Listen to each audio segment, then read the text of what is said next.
কেন্দ্ৰীয় মন্ত্ৰীসভাত সৰ্বানন্দ সোণোৱালক বাদ দি এই পবিত্ৰ মাৰ্ঘেৰিটা যেনেকৈ আপোনালোকৰ আহোম জনগোষ্ঠীৰ তেনেকৈ কিন্তু বিৰোধী সংসদত কপাবৰ কাৰণে নৰেন্দ্ৰ মোদীৰ চকুত চকুত হৈ কথা ক'ব পৰাকৈ গৌৰৱ গগৈৰো আন এজন আপোনালোকৰ সুযোগ্য সন্তান। ঠিক একেধৰণে অসম বিধানসভাত যেনেকৈ তৰুণ গগৈ ৰেকৰ্ড কৰি থৈ গৈছিল, আজিও 126জন বিধায়কৰ ভিতৰত হিমন্ত বিশ্ব শৰ্মাৰ চকুত চকুত হৈ কথা ক'ব পৰা সেই বিধায়কজন কিন্তু আপোনালোকৰ এই শিৱসাগৰৰে অখিল গগৈ থকাৰ পিছতো ঠিক একেধৰণে মই কম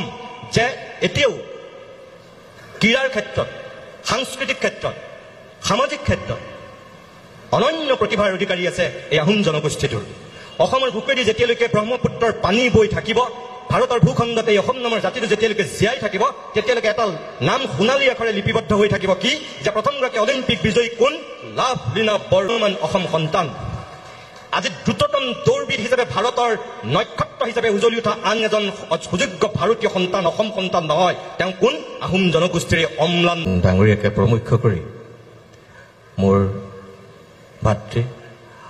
ৰাজদীপ বাইলুং বৰুৱা আৰু মঞ্চত উপবিষ্ট অসমৰ বিভিন্ন জাতীয় সংগঠনৰ নেতৃবৃন্দ, সাংবাদিক বন্ধুসকল আৰু উপস্থিত সুধীবৃন্দ, আপোনালোক সকলোকে মই নমস্কাৰ জনাইছোঁ। আৰু ৩৬ সংখ্যক যি সদৌ টাই আহোম ছাত্ৰ সন্থাৰ কেন্দ্ৰীয় প্ৰতিষ্ঠা দিৱস, দুদিন ধৰি শিৱসাগৰৰ এই মাজমজিয়াত যি উলহ মালহেৰে উদ্যোক্তাসকলে আয়োজন কৰিছিল, সফল সমাপ্তিৰ দিশত যিহেতু এতিয়া উপনীত হৈছেহি, তাৰ কাৰণে সকলোকে যি সহযোগিতা আগবঢ়ালে, উদ্যোক্তাসকলৰ যিখিনি কষ্ট, শ্ৰম আৰু যি উদ্দেশ্যত তেওঁলোকে এই ৩৬ সংখ্যক প্ৰতিষ্ঠা দিৱসটো উদযাপন কৰিছিল, তাৰ কাৰণে তেওঁলোকৰ শলাগ ধন্যবাদ জনাইছোঁ। মই টেলিভিশ্যনেই হওক, সভা সমিতিয়েই হওক, খুব খোলাখুলিকৈ কথা কৈ ভাল পাওঁ। আৰু এই মুহূৰ্ততো ইয়াত খুব চমুকৈ যিকেইটা মই কথা ক'ব বিচাৰিছোঁ, মোৰ বিবেকে যিকেইটা কথা ক'বলৈ ইয়াত অনুমতি দিছে, সেই তেনেকুৱা দুটামান কথা কৈ মই মোৰ দায়িত্বটোৰ মুক্তি পাম। প্ৰথম কথা যে আজিৰ পৰা ৩৬ বছৰৰ পূৰ্বে 1988 চনত যিকেইজন আহোম জনগোষ্ঠীৰ মহান মনীষীয়ে এই সদৌ টাই আহোম ছাত্ৰ সন্থা জন্ম দিছিল, প্ৰতিষ্ঠা কৰাৰ সপোন দেখিছিল, প্ৰতিষ্ঠাপক সম্পাদক ইয়াতেই আছে, তেখেতৰ পৰা আৰম্ভ কৰি প্ৰতিষ্ঠাপক সভাপতি প্ৰমোদ বৰুৱালৈকে মই সকলো সেই সময়ৰ নেতৃত্বক অন্তৰৰ পৰা শ্ৰদ্ধা জনাইছোঁ। আৰু মই তেখেতসকলক চেলুট জনাইছোঁ এই কাৰণেই যে অসমৰ বিভিন্ন জাতি জনগোষ্ঠীৰে ভৰপূৰ এই ক্ষুদ্ৰ অসমখনত একেবাৰে শেষত গঠন হোৱা জনগোষ্ঠীয় ছাত্ৰ সংগঠনটোৱে আছিল এই টাই আহোম ছাত্ৰ সন্থা। তাৰ পূৰ্বে সকলোবিলাক ছাত্ৰ সংগঠন অসমৰ বুকুত আজি যিবিলাকৰ এটা সুকীয়া অস্তিত্ব আছে, যাৰ আধিপত্য আছে, সকলোবিলাক তেতিয়াই তেওঁলোকে গঠন কৰিছিল। কি বড়ো ছাত্ৰ সন্থাৰ কথাই কওঁ, কি আমি TMPKৰ কথাই কওঁ, কি চাহ জনগোষ্ঠীৰ ছাত্ৰ সন্থাৰ কথাই কওঁ, আনকি শৰণীয়া কছাৰী ছাত্ৰ সন্থালৈকে সকলোবিলাক ছাত্ৰ সন্থা তেতিয়া গঠন হৈছিল। কিন্তু ৬০০ বছৰ ৰাজত্ব কৰা যিটো জনগোষ্ঠীৰ অসমীয়া সমাজ জীৱনত এটা সুকীয়া আধিপত্য আছে, সেই জনগোষ্ঠীটোৰেই এটা সুকীয়া ছাত্ৰ সংগঠন যে লাগে বা জন্ম দিয়াৰ প্ৰয়োজন, তেতিয়ালৈকে হয়তো এই জনগোষ্ঠীটোৰ মানুহখিনিয়ে কিবা কাৰণত ভাবিও হয়তো গঠন কৰা নাছিল, যাৰ কাৰণে 1988 চনতহে এই আহোম জনগোষ্ঠীৰ ছাত্ৰ সংগঠনটোৰ তেওঁলোকে জন্ম দিছিল। আৰু লক্ষ্যৰ উদ্দেশ্য কি আছিল? এখন বৃহত্তৰ অসম চুকাফাই যেনেকৈ গঠন কৰিছিল, এইমাত্ৰ পবিত্ৰ মাৰ্ঘেৰিটা ডাঙৰীয়া যিকেইটা কথা কৈ গৈছে যে চুকাফাত আৰম্ভ হৈ শেষ হয় লাচিতত, ময়ো তেখেতৰ লগত একমত। মই এই কথাটো বহুতবাৰ আপোনালোকৰ বিভিন্ন সভা সমিতিত মই কৈছোঁ, এই শিৱসাগৰৰ বৰ্ডিং খেলপথাৰতো মই কৈছোঁ, ধেমাজিতো কৈছোঁ, তিনিচুকীয়াতো কৈছোঁ, ডিব্ৰুগড়তো কৈছোঁ, লখিমপুৰতো কৈছোঁ, গুৱাহাটীতো কৈছোঁ, বিভিন্ন মঞ্চত মই কৈছোঁ।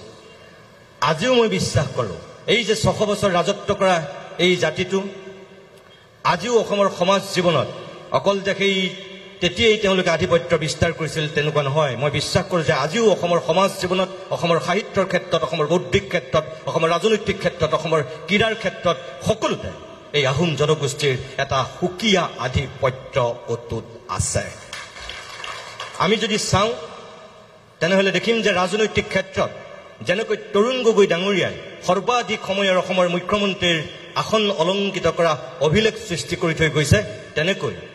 অসমৰ প্ৰথমখন বিশ্ববিদ্যালয়ৰ প্ৰথমগৰাকী উপাচাৰ্য এই জনগোষ্ঠীটোৰেই কৃষ্ণকান্ত সন্দিকৈয়ে শুৱনি কৰিছিল ঠিক একেধৰণে অসম সাহিত্য সভাৰ প্ৰথমগৰাকী সভাপতি পদ্মনাথ গোহাঁই বৰুৱাও এই জনগোষ্ঠীটোৰেই অন্যতম উত্তৰসূৰী আছিল ঠিক একেধৰণে এতিয়াও সিদিনাখনলৈকে অসমৰ বৌদ্ধিক জগতত এটা সুকীয়া আসন অধিকাৰ কৰি অসমৰ সংবাদ আৰু সাহিত্যৰ ক্ষেত্ৰখনক এটা সুকীয়া মাত্ৰা প্ৰদান কৰা মোৰ যিগৰাকী আদৰ্শ ব্যক্তি যাক মই দ্বিতীয় দেউতা বুলি গণ্য কৰোঁ হোমেন বৰগোহাঁই ছাৰ অসমত একমাত্ৰ ব্যক্তি যি 54 বছৰ ধাৰাবাহিকভাৱে সংবাদ জগতৰ সম্পাদকৰ দায়িত্ব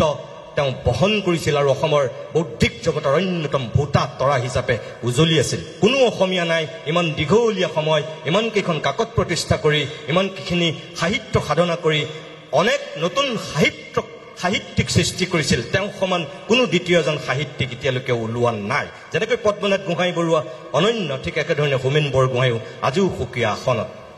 কোনোবাই ৰাজনৈতিক আদৰ্শত তেখেতৰ লগত পাৰ্থক্য হ'ব পাৰে মত পাৰ্থক্য থাকিব পাৰে মই ভাবোঁ আজিও যে অসমখনৰ এজন অঘোষিত অভিভাৱকৰ দায়িত্ব পালন কৰি আছে সেইজন হৈছে ডক্টৰ হীৰেন গোহাঁই সেইজনো হৈছে এই আহোম জনগোষ্ঠীৰ অন্যতম এগৰাকী পণ্ডিত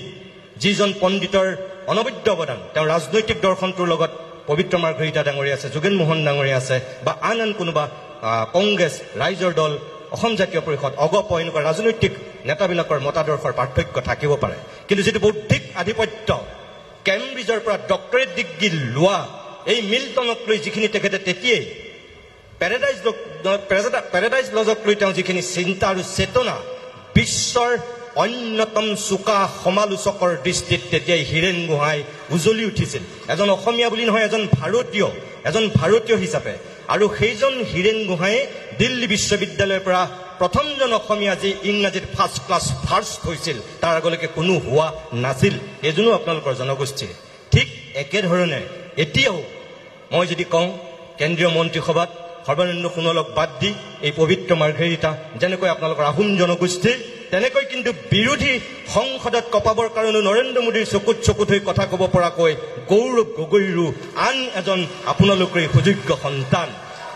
আজি ঠিক একেধৰণে অসম বিধানসভাত যেনেকৈ তৰুণ গগৈ ৰেকৰ্ড কৰি থৈ গৈছিল আজিও 126জন বিধায়কৰ ভিতৰত হিমন্ত বিশ্ব শৰ্মাৰ চকুত হৈ কথা ক'ব পৰা সেই বিধায়কজন কিন্তু আপোনালোকৰ এই শিৱসাগৰৰে অখিল গগৈ ইমানবিলাক বিধায়ক থকাৰ পিছতো ঠিক একেধৰণে মই কম যে এতিয়াও ক্ৰীড়াৰ ক্ষেত্ৰত সাংস্কৃতিক ক্ষেত্ৰত সামাজিক ক্ষেত্ৰত অনন্য প্ৰতিভাৰ অধিকাৰী আছে এই আহোম জনগোষ্ঠীটোৰ অসমৰ বুকুৱেদি যেতিয়ালৈকে ব্ৰহ্মপুত্ৰৰ পানী বৈ থাকিব ভাৰতৰ ভূখণ্ডত এই অসম নামৰ জাতিটো যেতিয়ালৈকে জীয়াই থাকিব তেতিয়ালৈকে এটা নাম সোণালী আখৰে লিপিবদ্ধ হৈ থাকিব কি যে প্ৰথমগৰাকী অলিম্পিক বিজয়ী কোন লাভলীনা বৰগোহাঁই এগৰাকী উদীয়মান অসম সন্তান আজি দ্ৰুততম দৌৰবিদ হিচাপে ভাৰতৰ নক্ষত্ৰ হিচাপে উজলি উঠা আন এজন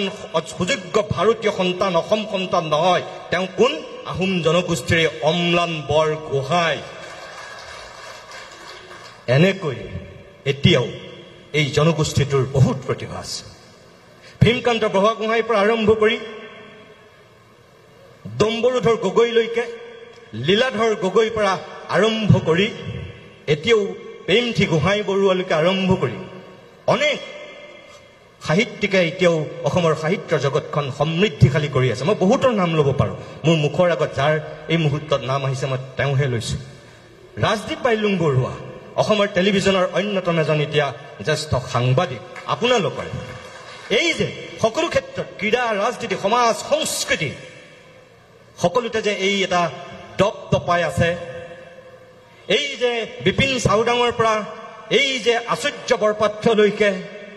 এই যে সকলো মানুহখিনি এই জনগোষ্ঠীটোৰ ক'ত নাই তাৰমানে এই আহোম জনগোষ্ঠীৰ মানুহৰ আধিপত্য মই ভাবোঁ যে উঠি অহা প্ৰজন্মক এই প্ৰতিষ্ঠা দিৱসত আপোনালোকে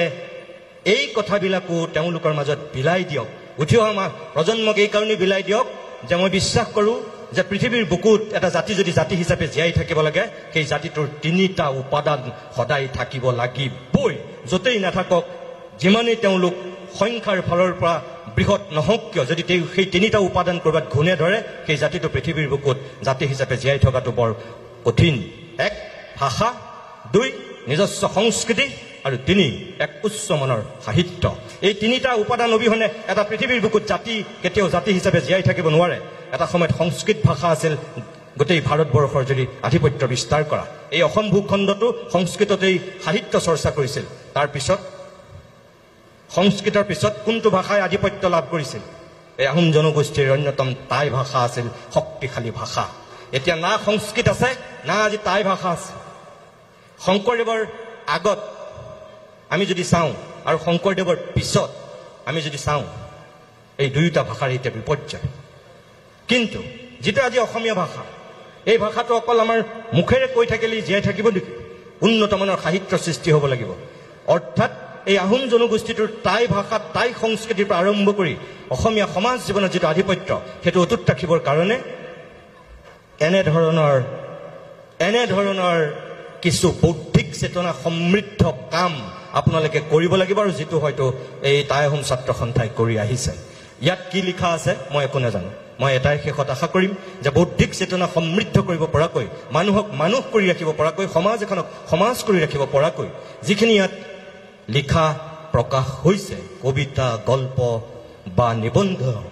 বিভিন্ন ধৰণৰ ভিন্ন ধৰ্মী ৰচনা, এই সকলোৱে আপোনালোকৰ মন আৰু মগজুক আহ্লাদিত কৰক, চিন্তাৰ খোৰাক যোগাওক। মই আশা কৰিম এই 315 পৃষ্ঠাতকৈও বেছি এখন মাত্ৰ স্মৰণিকা নহয়, আপোনালোকে সদায় মনত ৰাখিব। ইয়াত থকা যোগেন মোহন, পবিত্ৰ মাৰ্ঘেৰিটা, বসন্ত গগৈৰ পৰা আৰম্ভ কৰি ৰাজদীপ বাইলুং বৰুৱালৈকে সকলোবিলাক এদিন মৰি ভূত হ'ব। তেওঁলোকৰ হাড়ত দুবৰি গজিব। আপোনালোকবিলাকেও ইয়াতো কোনোবা এদিন গুচি যাব। কিন্তু আপোনালোকৰ ঘৰবিলাকত, এখেতসকলৰ ঘৰবিলাকত কি থাকি যাব? এইখন কেতিয়াও নমৰে, এইখন সদায় থাকি যাব। এইখন এখন সময়ৰ দলিল। আজি যদি কোনোবাই আজিৰ পৰা 50 বছৰৰ পিছত, আজিৰ প্ৰায় 100 বছৰৰ পিছত যদি কোনোবাই টাই আহোম ছাত্ৰ সন্থাৰ সন্দৰ্ভত কিবা জানিব বিচাৰে, জনগোষ্ঠীটোৰ সন্দৰ্ভত যদি কোনোবাই অনুসন্ধিৎসু মনেৰে গৱেষণা কৰিব বিচাৰে, মই ভাবোঁ আজিৰ পৰা 50 বছৰৰ পিছত আপোনালোক কোনো নাথাকিলেও এইখন থাকি যাব, যিখন উঠি অহা প্ৰজন্মৰ কাৰণে হাত পুথি হ'ব। ইয়াত লিখা চেতনা সমৃদ্ধ লিখনিখিনি, ইয়াত কাৰোবাৰ চিন্তা যিখিনি ইয়াত গভীৰভাৱে প্ৰকাশ হৈছে, এইখিনিয়ে সেই সময়ৰ আজিৰ এই 2024 চনটোক জানিবৰ কাৰণে, একবিংশ শতিকাৰ এই প্ৰথম 2 বা 3টা দশক জানিবৰ কাৰণে আজিৰ পৰা 100 বছৰৰ পিছতো এইখন হ'ব পাৰে অনন্য দলিল।